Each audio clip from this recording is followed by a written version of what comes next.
ई classes में उत्तर प्रदेश के समस्त छात्रों का स्वागत है। बच्चों, जैसा कि मालूम है, हम ई क्लासेस में मैं एस के कुशवाहा, मेरे चैनल का नाम है बच्चों ई क्लासेस एस के कुशवाहा।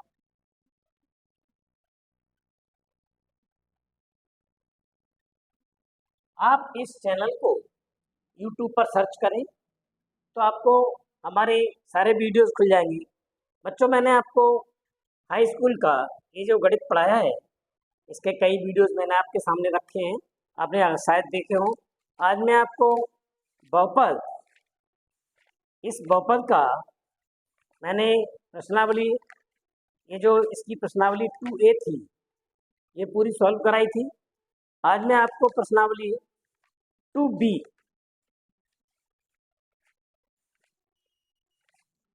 ये प्रश्नावली 2B सॉल्व कराने जा रहा हूँ।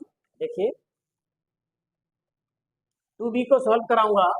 इसे सॉल्व कराने से पहले मैं सारे बच्चों से कहना चाहूँगा, प्यारे बच्चों, आपके जितने भी साथी हैं उत्तर प्रदेश हाई स्कूल के, जिन्होंने अभी अभी कक्षा 9 पास किया है, जितने भी छात्र हैं वो हमारे चैनल पर जुड़ें और कक्षा 10 के गणित का अध्ययन करें। हम आपको पूरा गणित सॉल्व कराएंगे, कहीं किसी कोचिंग की आवश्यकता नहीं रहेगी। बस आप हमारे साथ जुड़िए और हमारे सारे वीडियोस को पूरा देखिए और ध्यान से देखिए और लाभ उठाइए। साथ ही बच्चों, आप अपने साथियों से कहिए और उनको बताइए और वीडियोस अधिक से अधिक शेयर करिए ताकि उन्हें भी लाभ मिल सके। तो आज मैं ज़्यादा लंबी बात न कह करके सीधा प्रश्नावली पर आता हूँ।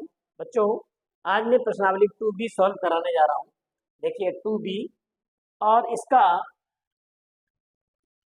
इस प्रश्नावली में बच्चों 15 क्वेश्चन दिए गए, 1 से लेकर के 15 तक क्वेश्चन हैं। हम आपको क्वेश्चन नंबर 1 में जो 3 खंड दिए हैं, 1, 2, 3, फर्स्ट, सेकंड एंड थर्ड, इसमें से कोई सा एक खंड हम बताएंगे और शेष 2 खंडों को आप करें। यदि आपकी समझ में कोई खंड नहीं आता है तो आप हमें कमेंट्स करके दोबारा पूछ सकते हैं, हम आपको बताएंगे। देखिए बच्चों, अगर आपके पास गणित है, मनोहर रेखा में गणित पढ़ाता हूँ, डॉक्टर मनोहर रेखा ये गणित है बच्चों। देखिए, आप देख रहे होंगे उत्तर प्रदेश के जिन स्कूलों में डॉक्टर मनोहर रेखा गणित पढ़ाया जाता है या कोई भी गणित पढ़ाया जाता है, बहुपद के सारे चैप्टर 1 से, तो आप उनसे भी सीख सकते हैं। इसमें देखिए क्वेश्चन नंबर 1 का फर्स्ट, सेकंड, थर्ड है। मैं आपको तीसरा क्वेश्चन बता रहा हूँ, इसमें से थर्ड बता रहा हूँ। आप अगर और क्वेश्चन पूछना चाहें तो आप पूछ सकते हैं, मैं कोई सा क्वेश्चन बताऊंगा। लेकिन बच्चों, सारे प्रश्न हल नहीं किए जा सकते हैं, इसलिए कुछ आप भी हल करिए, कुछ हम करेंगे। तो मैं इसका पहले का क्वेश्चन नंबर थर्ड बताऊंगा। इसमें देखो क्या लिखा हुआ है, निम्न बहुपदों के शून्य ज्ञात कीजिए और शून्यकों तथा गुणांकों के बीच संबंध की सत्यता की जांच कीजिए। यानी हमको इस बहुपद के शून्य ज्ञात करने और शून्यकों और गुणांकों के बीच जो संबंध है उसकी सत्यता की हमको जांच करनी है। तो बच्चों, शुरू करते हैं। क्वेश्चन नंबर 1 का थर्ड पार्ट में हल करा रहा हूं, जिसमें दिया हुआ है, यहाँ लिख देंगे प्रश्नानुसार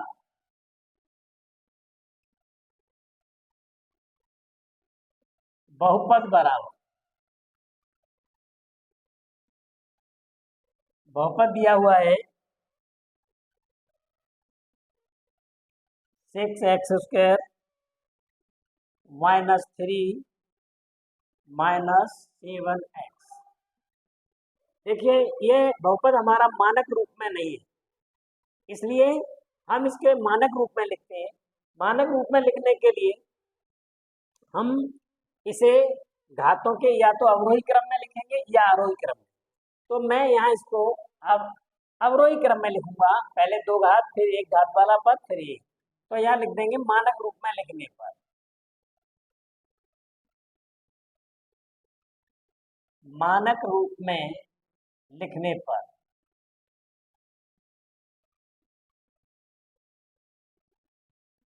मानक रूप में लिखने पर बहुपद बराबर क्या हो जाएगा? बहुपद बराबर देखिए अब कैसे हो जाएगा। अब देखो मानक रूप का मतलब क्या है बच्चों, मानक रूप का मतलब है सबसे पहले हम बड़ी घात लेंगे, तो इसमें देखो दो घात वाला पद लेंगे, फिर ये एक घात वाला, फिर जीरो घात वाला। तो सबसे पहले मैंने ये ले लिया 6x², इसके बाद लेंगे -7x और उसके बाद -3। अब देखो बच्चों यहाँ पर आप देख रहे हैं ये घातों का अवरोही क्रम हो गया है, पहले दो घात आए फिर एक जीरो। तो इस प्रकार से लिख लीजिए या आरोही क्रम में लिख लीजिए, यानी घातों के बढ़ते हुए क्रम में। अधिकतर हम घातों के घटते हुए क्रम में लिख लेते हैं तो ज्यादा सुविधा रहती है। अब देखिए इस बहुपद की बच्चों हम व्यापक रूप से तुलना करेंगे, इसका जो बहुपद का व्यापक रूप है उससे तुलना करेंगे, यानी यहाँ हम इसकी तुलना करेंगे ax² plus bx plus c से तुलना करने पर। यहाँ हमने जब इसकी तुलना की है, मैं इसके बच्चों दो हिस्से किए ले रहा हूँ, आधा आधा क्वेश्चन दोनों तरफ हो जाएगा। इसके तुलना करते हैं बच्चों, तो कैसे करते हैं देखिए, इसमें x² का गुणांक 6 है, इसमें x का गुणांक a है, इसका मतलब a का मान 6 हो गया, यानी a इक्वल टू हो गया 6। अब देखिए यहाँ x का गुणांक b है और यहाँ x का गुणांक -7 है, इसका मतलब ये हुआ कि b का मान हो गया -7। इसके बाद देखिए बच्चों c जो हमारा अचर पद है इसका मान इसमें -3 है, तो हमारी c की वैल्यू हो गई -3। तो इस तरह से ये जो हमारा व्यापक रूप है बहुपद का, इससे इस बहुपद की तुलना कर दी, यानी x² के गुणांकों की तुलना कर दी x के गुणांकों की और अचर पद की। तो x² गुणांक 6 था, यहाँ ये था, तो a इक्वल टू 6, b का मान -7 है और c का मान ये -3 है। अब देखिए ये हमने तुलना कर ली है, इन्हें हम गुणांक कहते हैं, ये हमारे गुणांक हैं, इस बहुपद के ये गुणांक बोले जाते हैं a b c, यानी 6 -6 और -3 इस बहुपद के गुणांक। तो बच्चों इस सवाल में सबसे पहले ये कहा गया है कि इस बहुपद के जो हमारा बहुपद दिया है इसके शून्य ज्ञात करिए। तो बच्चों हम इसके शून्य ज्ञात करेंगे, तो देखिए क्या करेंगे, शून्य ज्ञात करने के लिए जो ये बहुपद है इसे हम 0 के बराबर कर लेंगे, उसके बाद करते हैं। देखिए तो यहाँ लिखेंगे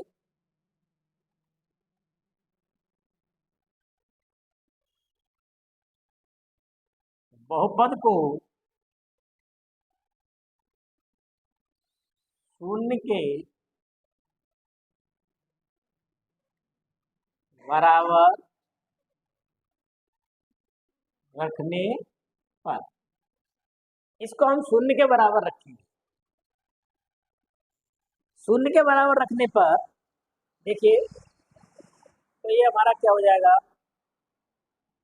6x² -7x -3, इसको हमने 0 के बराबर रख लिया है, क्योंकि जब तक 0 के बराबर रखेंगे नहीं तब तक इसके शून्य नहीं निकल सकते हैं। तो जब किसी बहुपद के शून्य ज्ञात करने हो तो हमेशा बहुपद को 0 के बराबर कर लीजिए।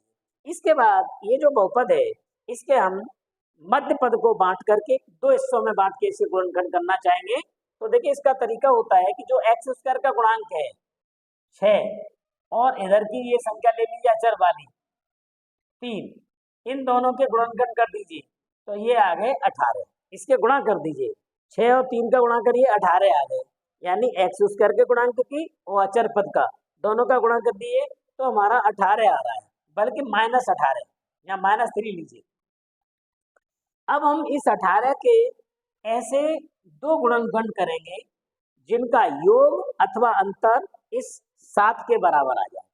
तो इसके कई गुणनखंड हो जाएंगे वैसे तो, जैसे 18 के करेंगे हम, तो देखिए 6 गुणा 3 और करें तो 18 गुणा 1, 18 1 18 और एक आ गया 9 गुणा 2। तो देखिए अगर हम इस 18 के दो ऐसे गुणनखंड 6 और 3 लें तो 6 और 3 जोड़ के 9 हो जाएंगे, घटाएंगे तो 3, तो हमारा ये गलत है, हमारा 7 आना चाहिए। 18 में 1 जोड़ेंगे तो 19 हो जाएंगे, घटाएंगे तो 17, तो ये भी गलत है। 9 और 2, अगर हम 9 में 2 जोड़ेंगे तो 11, लेकिन 9 में से 2 घटाएंगे तो हमारे 7 आ जाएंगे। लिहाजा ये हमारा सही है। 9 में से 2 घटाने पर हमारे 7 आ सकते हैं। लिहाजा 18 के जो अभिष्ट गुणनखंड हैं वो हमारे 9 और 2 हो गए। तो देखिए अब कैसे करेंगे बच्चों, इसके बाद देखो क्या करेंगे आगे। implies that 6x² माइनस, अब यहाँ पर लिख देंगे 7 को 9 ऋण 2 और ये यहाँ लिख देंगे x, यानी जो हमें 18 जो संख्या प्राप्त हुई थी उसके 2 गुणनखंड कर लीजिए हमने 9 और 2, तो 9 दूनी 18 और 9 में से 2 घटा के हमारे 7 आ रही है -3 बराबर 0। बच्चों यहाँ पर हो सकता है आपकी समझ में कम बात आई हो, क्योंकि ये जो इसे हम त्रिपद सिद्धांत के गुणनखंड कहते हैं, ये मध्य पद को बांट करके गुणनखंड किए जाते हैं। इसका अलग वीडियो बनाया जाए तब आप ज़्यादा समझेंगे, क्योंकि यहाँ एक सवाल के करने से आपकी समझ में पूरी बात आए और न भी आ सकती है। फिर भी मैं आपको बता रहा हूँ, समझ लीजिए। x² का जो गुणांक है उसको लीजिए, लास्ट वाला लीजिए, इन दोनों के गुणा करके हमारी संख्या 18 प्राप्त हो गई है। 18 के ऐसे 2 गुणनखंड प्राप्त कीजिए जिनको जोड़ करके 7 आ जाए या घटा के। तो मैंने इसके 2 गुणनखंड कर दिए, 9 गुणा 2, तो 9 में से मैं 2 घटा रहा हूँ तो हमारे 7 आ रहे हैं, इसलिए इसके 2 9 और 2 ये 2 अभिष्ट गुणनखंड हमारे हैं जिनसे हमारा काम चलेगा। अब देखिए यहाँ से क्या करेंगे, इसको सॉल्व करते हैं। 6x² माइनस इस x का भीतर गुणा करेंगे तो -9x माइनस माइनस एक प्लस हो गया प्लस 2x -3 बराबर 0। इसमें बच्चों हमारा मुख्य काम यही होता है कि जो हमारे 3 पद थे 1 2 3, तो इन 3 पदों में से हमें 4 पद बनाने होते हैं, इसलिए इसे त्रिपद सिद्धांत के गुणनखंड भी कहते हैं। अब देखो इसमें से हम कॉमन लेंगे बच्चों, इसमें से हमारा और हम देखते हैं तो 6 और 9, कॉमन का मतलब होता है ऐसी बड़ी से बड़ी संख्या होनी चाहिए जिसका इन दोनों पदों में भाग चला जाए।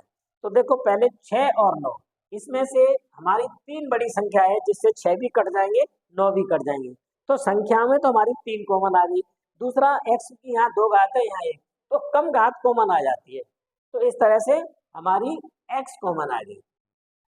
अब इसका इसमें भाग दे दीजिए, तो देखो कॉमन लेने का तरीका यही होता है, जैसे 6x² में से हमें मान लीजिए 3x कॉमन लेना है, तो इसका इसमें भाग दीजिए, 3 दूनी 6 और जे घात घट गई तो ये x बच गया, भाग में घातें घट जाती, 3 दूनी 6, 2 में से जे घात घट गई तो x, तो हमारा कॉमन लेके 2x आ गया, तो इसको यहाँ लिख दीजिए 2x माइनस, अब इसमें से लेंगे तो आएगा 3 त्रिका 9 और x हमारा पूरा कॉमन चला गया।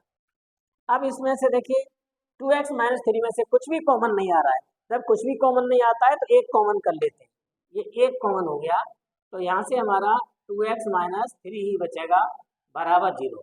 बच्चों एक कॉमन लेने से संख्या वैसी की वैसी बनी रहती है, और ये सिद्धांत भी होता है कि जब हम त्रिपद सिद्धांत से गुणनखंड करें तो हमारे ये जो दोनों ब्रैकेट हैं ये एक से आ जाने चाहिए। तो देखो कॉमन लेने से हमारा ये और ये समान आ गए, इसका मतलब हमारे सही है। अब हम क्या करेंगे, इस ब्रैकेट को ही कॉमन लेते हैं, अर्थात 2x -3 को कॉमन लेते हैं, यानी हम कॉमन लेंगे 2x -3, इसको कॉमन लेंगे तो यहाँ से बचेगा 3x प्लस और यहाँ से बचा 1 = 0। तो बच्चों इस तरह से ये जो हमारा बहुपद था इसके ये गुणनखंड प्राप्त हो गए। अब हम इस गुणनखंडों में से देखिए, यहाँ समझना चाहिए, जब ये 2 गुणनखंड हैं, यहाँ ये समझा देता हूँ मैं, जैसे कोई 2 संख्याएं, जैसे ये मान लीजिए पहली संख्या गुणा ये हमारी है दूसरी संख्या, अगर इनका गुणा 0 है, यानी ये 2 संख्याओं का गुणा 0 है, तो ये निश्चित है ये गुणनफल 0 तभी आ सकता है, तो या तो पहली संख्या 0 हो या दूसरी संख्या 0 हो। जब तक इसमें से कोई एक संख्या या दोनों संख्या 0 नहीं होगी तब तक इसका गुणा 0 नहीं आ सकता। इसलिए ऐसी स्थिति में जहां आप देख रहे हैं ये हमारी पहली संख्या है, ये दूसरा, तो इन दोनों का गुणा 0 है, तो ये 0 तभी हो सकता है या तो ये 0 हो या ये 0 हो। तो यहाँ पर हम लिखते हैं इम्प्लाई दैट 2x - 3 बराबर 0 या 3x प्लस 1 बराबर 0। अब बच्चों ध्यान पर देखिए, इसका पक्षांतर करते हैं, इंप्लाइज दैट इसका पक्षांतर 2x इक्वल टू 3, या इसका पक्षांतर कर देंगे तो 3x इक्वल टू -1। अब देखो यहाँ से हम आगे चलते हैं, यहाँ से मैं 2 का पक्षांतर कर दूंगा तो x बराबर 3/2 हो जाएगा, और यहाँ से 3 का पक्षांतर करूंगा तो ये -1/3 पक्षांतर करना आप जानते होंगे। तो देखो यहाँ से क्या हो जाएगा, आगे मैं लिख रहा हूँ यहाँ से, implies that x equal to, यहाँ से देखिए x इक्वल टू हो जाएगा 3/2, 3/2,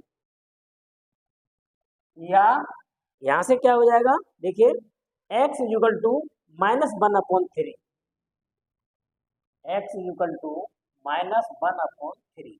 तो इस तरह से हमारे देख रही है, इस तरह x इक्वल टू आ गया हमारा 3/2, -1/3, यानी इस x के 2 मान निकल आए, 3/2 और -1/3। इन्हीं को हम बहुपद के शून्य कहते हैं। बच्चों जो x के मान निकल आते हैं वही इस बहुपद के शून्य होंगे। इसलिए अब यहाँ लिख दें, चूंकि शून्य पूछे हैं तो यहाँ लिख देंगे, अतः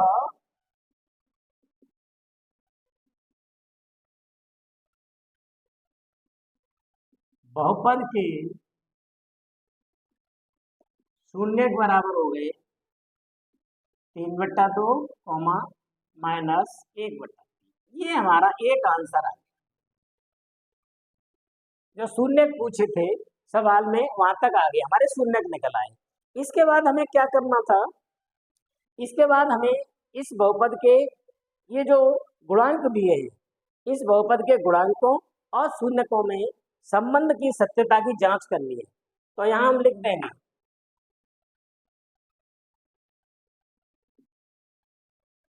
बहुपद के गुणांकों एवं शून्यकों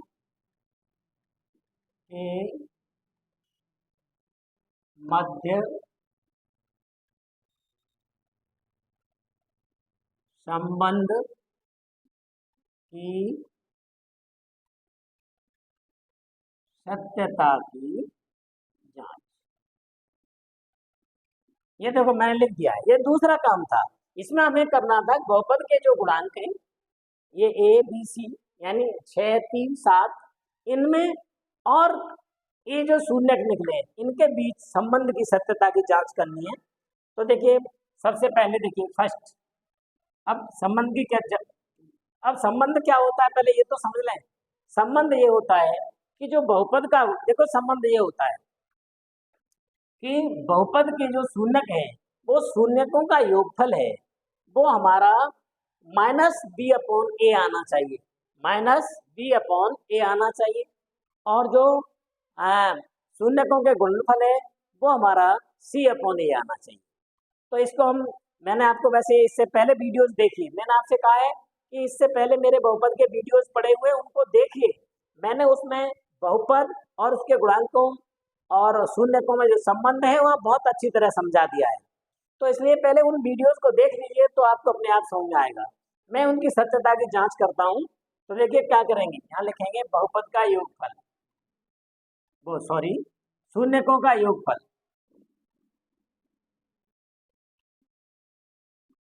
शून्यकों का योगफल बराबर क्या हो गया, देखिए पहला शून्य क्या है, 3/2 प्लस -1/3, ये शून्यकों का योगफल हो गया, बराबर 3/2 -1/3 बराबर, इसको घटा दीजिए, तो घटाने से देखिए बराबर ये हो जाएगा 3 दूना 6, 2 × 6 3 × 9 -3 दूनी 6 2, और ये आ गया 9 में से 2 गए 7/6, घटा करके कितना आ गया, बराबर 7/6। 6।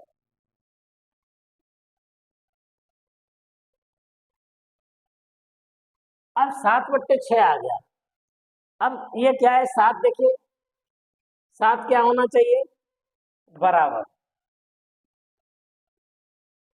इसको हम यूं भी लिख सकते हैं, इसको देखो हम सेट करेंगे। अब इसे यूं लिख सकते हैं, -7/6 इस तरह से सेट कर देंगे।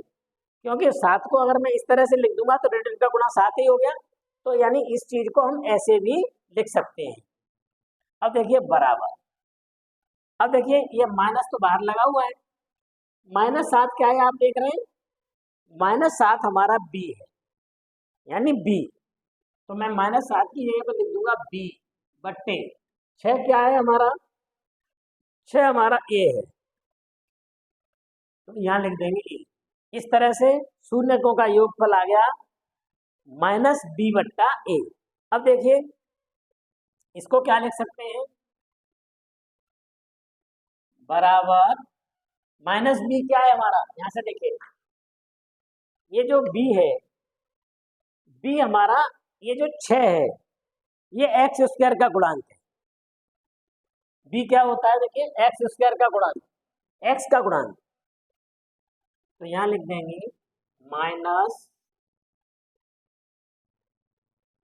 -x का गुणांक बट्टे ये क्या है, ये देखिए हमारा x² का गुणांक बट्टे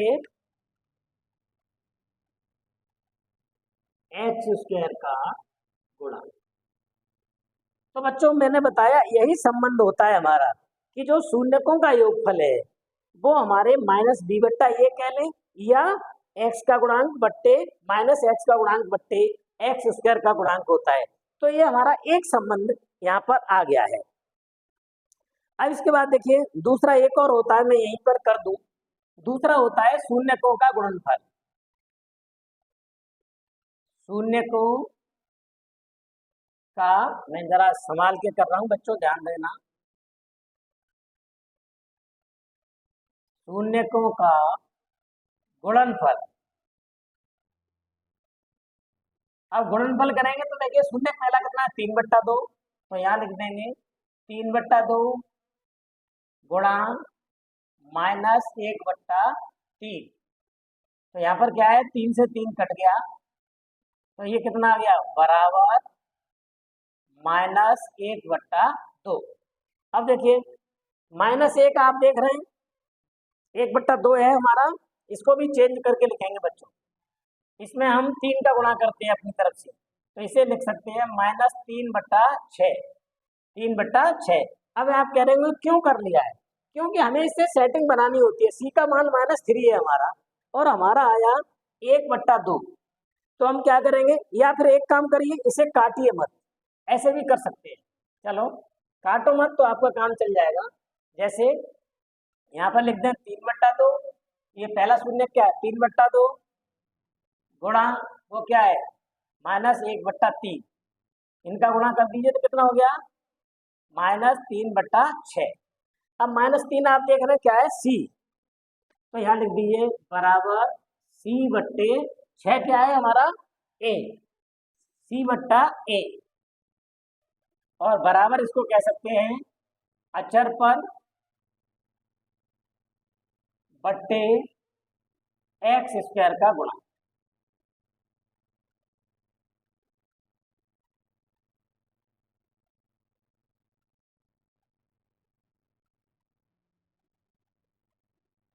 x² का गुणा। तो बच्चों इस तरह से ये दूसरा संबंध आ गया।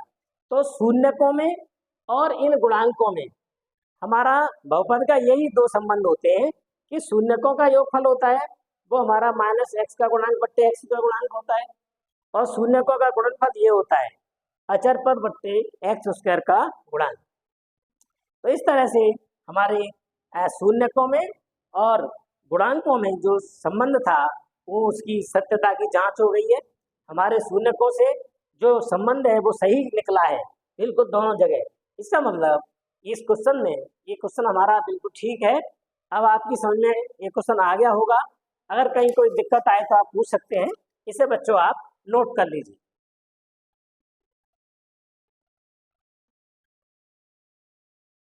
इसके बाद बच्चों देखिए, इसमें ये क्वेश्चन नंबर 1 के तीनों खंड और 2 के ये सभी खंड, इसमें भी बहुपदों के शून्य तथा उनके गुणांकों के बीच संबंध की सत्यता की जांच करनी है।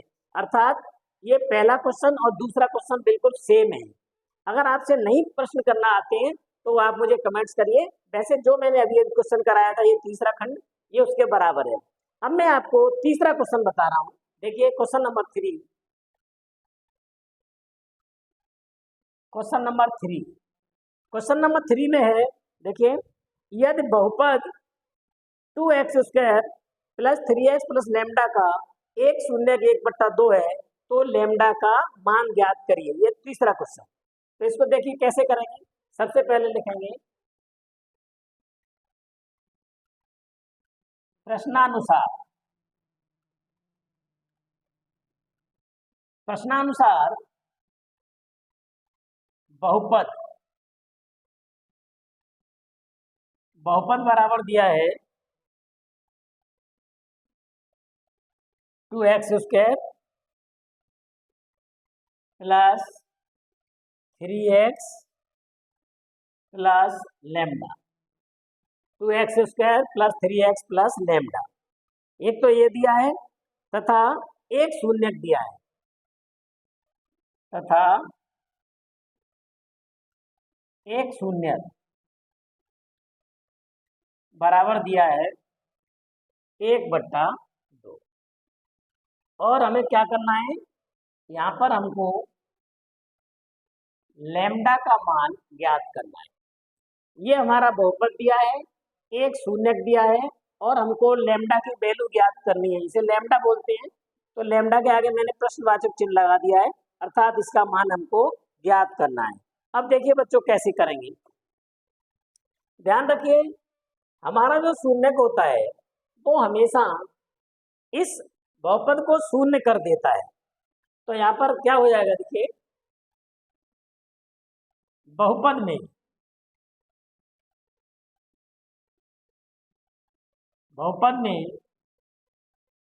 x इक्वल टू 1/2 रखने पर, 1/2 रखने पर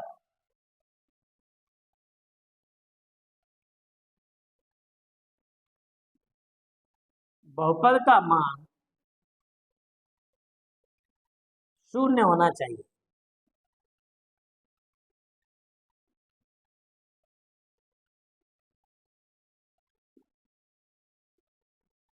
देखिए, यदि यहाँ पर एक शून्य 1/2 है तो इस बहुपद में यदि x इक्वल टू 1/2 रख दे तो इस बहुपद का मान क्या हो जाना चाहिए, शून्य होना चाहिए। अर्थात देखिए, 2 गुणित x का मान रख दीजिए यहाँ पर 1/2 की घात 2 धन 3 गुणित x का मान 1/2 प्लस लेमडा, ये हमने मान रख दिया। तो इसका मान शून्य हो जाना चाहिए। अगर ये इसका शून्य है तो वहां पहले बता दिया इसका शून्य है। बच्चों समझ लीजिए, शून्य का मतलब होता है कि इसमें अगर शून्य का मान x के स्थान पर रख दे तो इस बहुपद का मान शून्य हो जाना चाहिए। तो वो कह रहा है शून्य तो है तो हमने रखा तो इसका मान शून्य हो जाना चाहिए। वो मैंने लिखा है कि बहुपद में x बराबर 1/2 रखने पर बहुपद का मान शून्य होना चाहिए, अर्थात बराबर 0 कर दिया। अब इसको सॉल्व करिए।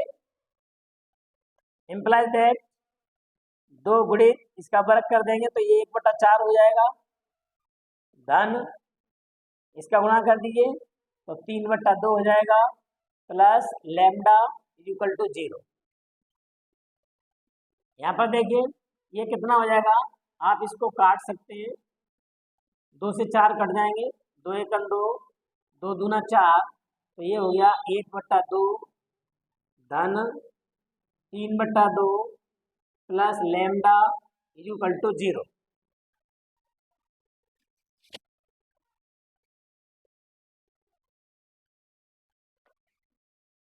इसको जोड़ दीजिए तो ये हो जाएगा 4/2 प्लस लैम्डा इक्वल टू 0। इसका इसमें भाग दे दीजिए तो ये आएगा 2 धन lambda equal to 0 implies that. अब इसका पक्षांतर कर दीजिए तो लैम्डा इक्वल टू आ गया -2। तो बच्चों यही हमें पूछा था कि लैम्डा की वैल्यू बताइए, तो हमारी ये लैम्डा की वैल्यू निकल आई है -2। तो बच्चों आपकी समझ में आ गया होगा। एक बार फिर समझ लीजिए कि जो बहुपद दिया है उसका एक शून्यक दिया है 1/2। हमें ये लैम्डा की वैल्यू ज्ञात करनी है, तो इस बहुपद में हम इस x के स्थान पर 1/2 रख देंगे, तो इस बहुपद का मान 0 हो जाना चाहिए। वही मैंने किया है, इस x की जगह पर 1/2 रखा तो 2 गुणा x की जगह 1/2 पे वर्ग धन 3 गुणे 1/2 प्लस लैम्डा। बच्चों मान तो रखना जानते होगे आप, x की वैल्यू पुट करना तो जानते हो समीकरण में, क्योंकि ये फंडामेंटल गणित होता है, आपसे आना चाहिए। इसको मैंने सॉल्व कर दिया है, 2 गुणा 1/2 का वर्ग करेंगे 1/4, 1 2 का वर्ग 4 हो गया, 3/2 गुणा कर दिया प्लस लैम्डा। इसको सॉल्व कर दिया, 2 से 2 दूनी 4, तो ये हो गया 1/2 प्लस 3/2 प्लस लैम्डा। इन दोनों को जोड़ देंगे तो 4/2 हो गया प्लस लैम्डा, इसका भाग दे दिया 2 प्लस लैम्डा बराबर 0। इसका पक्षांतर कर दिया तो लैम्डा इक्वल टू -2। बच्चों मुझे आशा है आपकी समझ में ये क्वेश्चन पूरी तरह से आ गया होगा। अगर आपकी समझ में आ गया है तो आप इसको नोट कर लीजिए, और अगर ये क्वेश्चन आपकी समझ में नहीं आया है तो मुझे कमेंट्स करके बताइए कि आपकी समझ में कौन सी चीज़ नहीं आई है, तो मैं आपको रिपीट करके इस क्वेश्चन को बता दूंगा। और यदि समझ में आ गया है तो बच्चों इसे नोट कर लीजिए।